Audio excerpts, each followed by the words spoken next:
Welcome back, bookworms. I know it's been 2 years since I've last posted, but I've still been reading, and I hope all of you guys had a great holiday and starting the new year right. I know I have, because I started reading this book after. So let me tell you, for me, this book was literally 5 stars. It was 10 out of 10. It was great, super captivating. Every chapter, it was really quick to like read every chapter because it was like short, and it was like the way it was written, it was just meant to like be read like quick. I still can't believe I read this book in like a week and a half. It was that good. So this time we're actually gonna start. I'm gonna discuss this book while I do my makeup. Why? Because this girl, her name's Tessa. She starts off like really innocent and a sweet girl, you know, and she just starts to become like a woman basically. So I'm gonna be doing my makeup to go along with it. Okay, so the storyline begins with Tessa going to college, freshman year, first year, you know, and it's like a 3-hour drive, and she has a boyfriend named Noah, and her mom is gonna take them, and her mom is like super strict, like kind of dictates a lot of her life and like what she does, you know, being a mom. And she's just like a little like more overprotective because she is a single mom. And when she goes to the school to go check out like the dorms and stuff like that, everyone was kind of like in for a shock because Tessa's like this innocent, nice little girl, just like Noah, you know, like they're super normal, cool, whatever. But the person that happens to be in her dorm, they're like little, like kind of like punk, like goth kids with like piercings and like tattoos and stuff. And the mom automatically was like, nope, this is a no-go. But Tessa's like, no, like I don't want to make a scene, you know. This is the first day. Where is my foundation? Bruh. Oh, it's right here. Okay, so not only are they like punk kids basically, it's because there's also guys there. So obviously the mom was like, you know, what the hell. But you know, Tessa was like, you know, we're grown, like it's fine, like let's just give it a chance. So they give it a chance, you know. The mom leaves, so does Noah. But the thing is, like, you know, there was a group of people there, so when they were saying hi and stuff like that, everyone seemed pretty chill. But there's a guy named Hardin that just seems a little different. So the thing is, how I was saying, how Tessa is very innocent. The girl that she's gonna be rooming with, her name's Steph, and you know, she's not so innocent. So she also invites her to go out to like party and stuff, to go to a frat party. And like Tessa was like, no. I'm like, that's not my scene, I'm not gonna do that. But eventually she gets convinced, kind of, and like tries to like prove a point that she can, like, you know, be cool. So she goes to this party, which she like instantly regrets because she doesn't fit in. She doesn't drink, she doesn't do that. But like, you know, they play truth or dare, you know, all this stuff. So she's gone, and I don't know why, but she just happens to keep going back. She goes back a couple of times, but every time it happens to be like another experience that isn't like, you know, too hot. It's not great, but it always involves Hardin.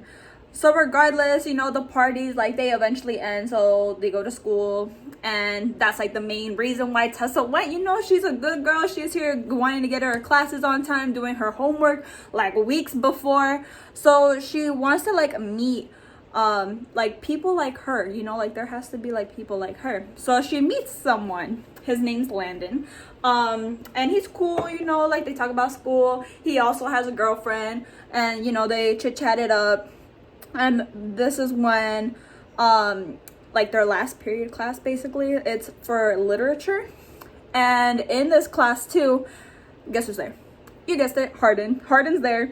And Hardin is just, okay, so he is like straight up, he's just rude. He's just to Tessa all the time, and she kind of gives it right back too. Like they both like equally like hate each other, and they're like very open about them hating each other, so it seems.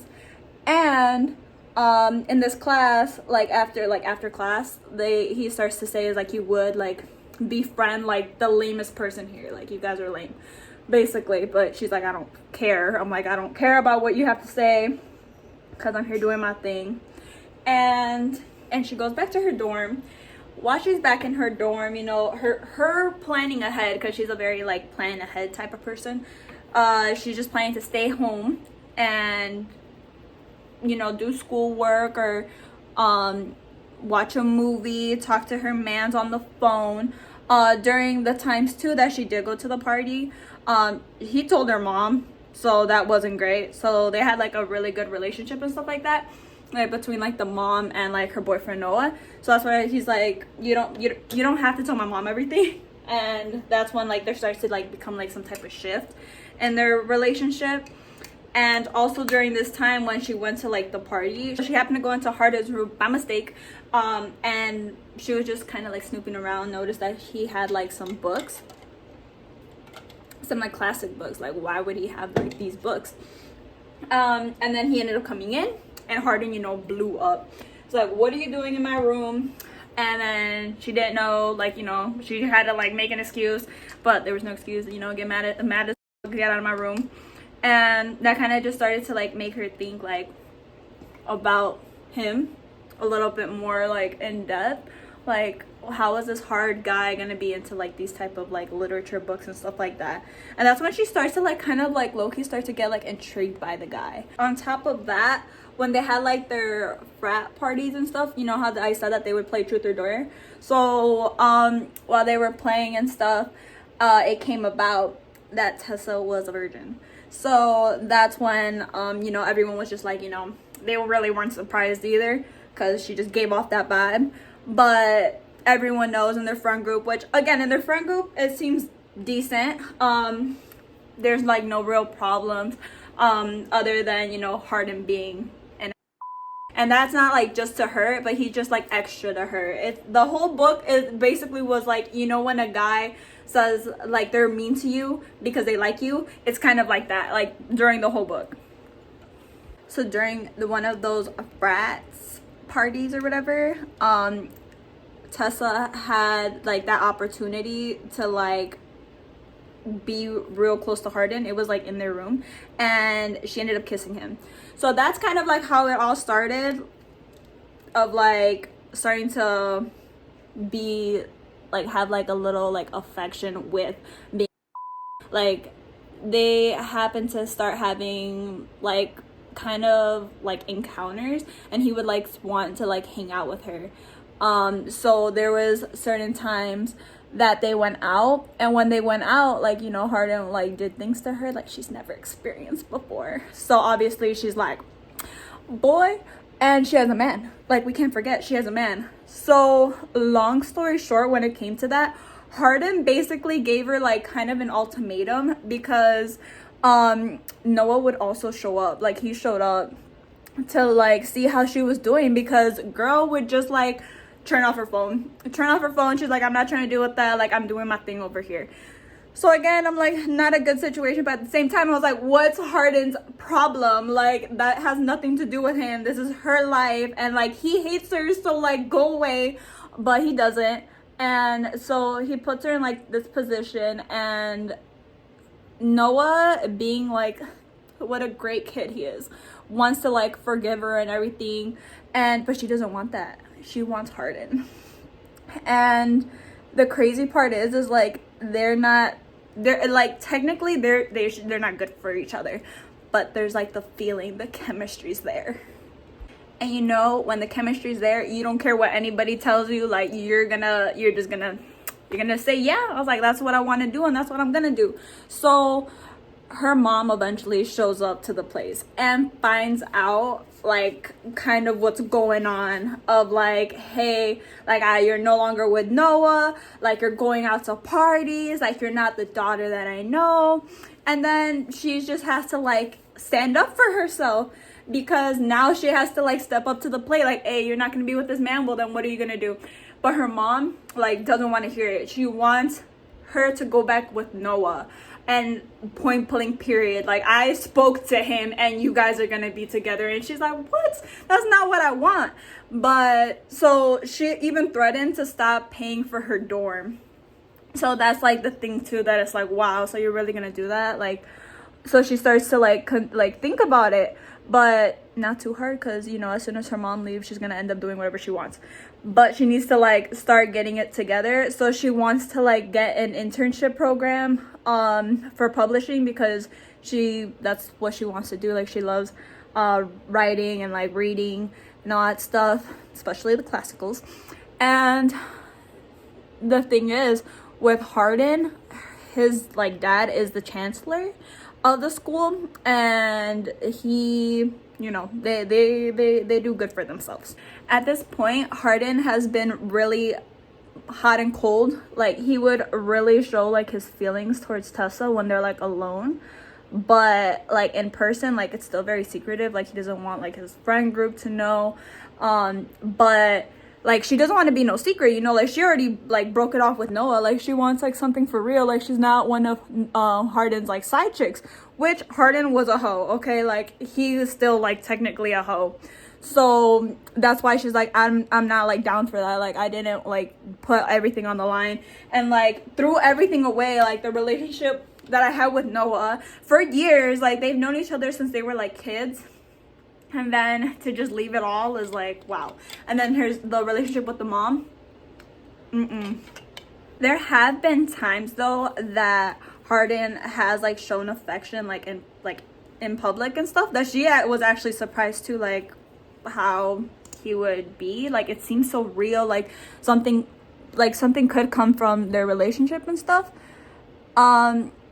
And he starts to like kind of let her in, but that's like through Landon. Like, there was like a whole like mess that happened, because remember how I said that they were like kind of about to be step siblings, and he hates Landon, and he found out that his dad's gonna marry his mom, and he had like a whole fit at like his house and started to destroy stuff at his dad's house that he's like never been to. So he literally just went to like break all, and Landon didn't know who else to call, so he called Tessa. So when he called Tessa, that's when she was with Noah, and that's when like everything kind of went down. Like, she ended up staying the night with him, trying to calm him down, and like when things like went like good, like he asked her to stay. And that's when like the relationship like really started to like get like intense, because it seems so real now. It's like, I'm like your safeguard. I'm your little security blanket. So that's how it was and how it seemed during the time in the book that they were here, you know, being very intimate with their lives, but still being intimate in the sheets. So it took a long time for Tessa to actually give it up to Hardin. That wasn't like the plan, the intention, but eventually they got to like this point, and like the way that he was acting, and then she's like, you know what, like I want this man. So like she gives it all. Like, literally, it just seemed so picture perfect. And honestly, it really seemed like Hardin changed completely, because he never really talked to his family and stuff, because the same thing like Tessa and her family and like her father, his dad was a drunk and left him too. So don't do that. Don't be an alcoholic. Do not leave your family, because then your kids suffer, okay? So that's kind of it. So Hardin still has like that resentment towards his dad, but like his dad's really trying to like make it up for all those years, and Tessa is like helping them like repair that relationship by like coming along at their house, and like it's working slowly but surely. It's working, and they're just so grateful to Tessa, and like their relationship seems real now, like for real, because even like she knows the dad, and he helped her get like an internship that she's been like needing to like get a job and stuff like that. So like everything's going great. Like, it looks like a perfect relationship out in person, but like Hardin changed like that. Like, he's such like a flip-flop pancake, because like he could be real good and real nice and like the guy of your dreams one second, and then you turn around and wake up the next day and so it took a long time for Tessa to actually give it up to Harden. That wasn't like the plan, the intention. But eventually they got to like this point, and like the way that he was acting, and then she's like, you know what, like I want this man. So like she gives it all. Like literally, it just seemed so picture perfect. And honestly, it really seemed like Harden changed completely, because he never really talked to his family and stuff, because the same thing like Tessa and her family and like her father, his dad was a drunk and left him too. So don't do that. Don't be an alcoholic. Do not leave your family, because then your kids suffer, okay? So that's kind of it. So Harden still has like that resentment towards his dad, but like his dad's really trying to like make it up for all those years. And Tessa is like helping them like repair that relationship by like coming along at their house. And like it's working. Slowly but surely it's working. And they're just so grateful to Tessa. And like their relationship seems real now, like for real, because even like she knows the dad, and they even he helped her get like an internship that she's been like needing to like get a job and stuff like that.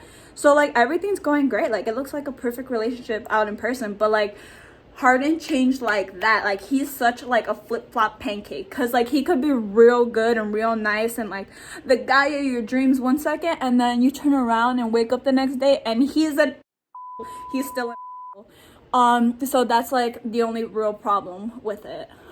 So I'm gonna try to do this eyeliner. I don't think I'm gonna be able to do this on camera. Bam, did that eyeliner. Now I'm just gonna take off the tape. Easy. Okay, anyways, so it's going great. The only thing is, you know, Harden is still like going out like with his friends and stuff like that. And you know, Tessa is not like some prize that you're just gonna have over here hiding in the corner. Period, girl. So she went out, and she also goes to like the frat house to go see like what's going on. Okay, so there's this girl, okay? There's this girl, her name's Molly. We don't like Molly, okay? She a little hoe. So she's sitting on Harden's lap. So that's when things start like to like also intensify, because girls trying to like make it seem like there's still something going, which there was something going before. So again, Harden should have just, what are you doing? But not the case. So she sees that, and she's like, oh, you want to play like that? So, you know, she does like her own thing too. And then that's when the bickering starts again. But that's just how their relationship has always been. Like, it's been very toxic. Very toxic. But that's how they are. And so they still continue this back and forth bickering. And as this happens, they still have like a lot of like, as soon as they argue, like they come back together. Like, that's the thing. That's the type of relationship that we're talking about. So, long story short, it still continues like that. But, like, again, his family life and stuff like that, like, he starts to, like, let her in. And starts to, like, talk to her about, like, his actual, like, problems. The reason why he is the way that he is. And she's just listening, eating all this up, you know, all this information. And then, like, he's loving it. He even said, I love you. Which was crazy, because this is when, like, in the middle of everybody, she's like, I love you. And she's, like, leaving. And then she's like, what the hell? How are you going to say that when you're literally doing all this and that? And there's like a whole room of people. And then that's when she ends up like driving away. And like the person that picked her up was like his stepbrother. And she's like, did you hear that? He said he loved you. I was like, yeah, but like, did he not see all the that he put me through? Like, but eventually that's when she knew, like when she like thought about it and everything, she's like, I love him too. So when she has like this analysis of like her realizing that she loves this man, she goes and looks for him. So she goes and looks for him and confesses her feelings, and that's when, like, you know, that's when it starts to like really feel real to like both of them. So he starts to like talk about kind of like what a boyfriend would kind of do. Would be like, oh well, your mom's here threatening you to like not pay the dorm, like why don't we just like move in together? We're always together, so might as well, you know, be together. And it took a long like time, like some convincing, and eventually she like agrees, like yeah, like okay, like I'll move in with you. And he's like ecstatic. And you know, she's still going over to like his dad's house and like doing things over there and having a good relationship with them. And it just seems like a good relationship, you know. So far he's really thinking about her, and like they're not going out so much like with the friends, but like it just seems like a good relationship starting to really form. And he didn't really want anything to do with like the wedding and stuff, but eventually he like wanted to like go to like please Tessa and like, you know, at least make an attempt with his dad, like trying to make amends basically. He didn't really want to, he was mostly doing it for Tessa. Okay, so now that the wedding and stuff like that's going on, the mom of Tessa comes back, because obviously she's gonna come back, and because Tessa just been like ignoring her, is like, you know, the problem's not gonna go away if you just ignore your mom's calls, unfortunately. So like eventually she's like, all right, like I'm gonna tell her, and she tells her like, hey, like, you know, meet me here, because she's no longer like at the dorms and stuff, meet me here. And then when she finally goes to the apartment, Tessa's able to like say what she like been wanting to tell her. Basically, it was like a whole, like they battled it out type thing. Like they were both yelling at each other, but the mom was like, you know, not accepting at all. Like, we get it, she's young, and now she's like living in an apartment, and she like threw the bombshell of like, we're sharing this apartment together, and the mom was like, what? So like, yeah, it was like a whole mess, and the mom was like, don't talk to me if like things don't work out type thing. So she's like, just let it be. Like they ended up leaving because Hardin ended up getting into it too, because she ended up hitting her. Like the mom ended up hitting her. So that's when she's like, yeah, you draw the line. So, you know, that's kind of what the situation is. It's not a good situation between the mom and Tessa. And then Noah calls too, just to like let her know like ahead of time that, you know, the mom's on the way and what to expect, because they already know how she is. But she appreciated that he called her in advance, so she already had like an idea that her mom was gonna like be a whole fit. So that's where they're at, a whole mess in Tessa's life. And Hardin's life is getting better because he's starting to be like softer with his family life and with her.